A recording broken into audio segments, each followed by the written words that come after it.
Hi! In front of me is Vivo V15 Pro, and today I would like to show you how you can switch on or off auto rotation. First of all, you need to access Shortcuts menu. Now look for a rotation lock icon, and when you find it, click on it. As you can see, mine is now white.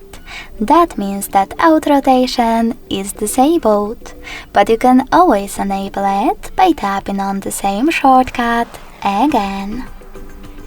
If you want to, you can also go into Settings, tap on Display and Brightness, and click on this switcher next to Portrait Orientation Lock to manage auto rotation.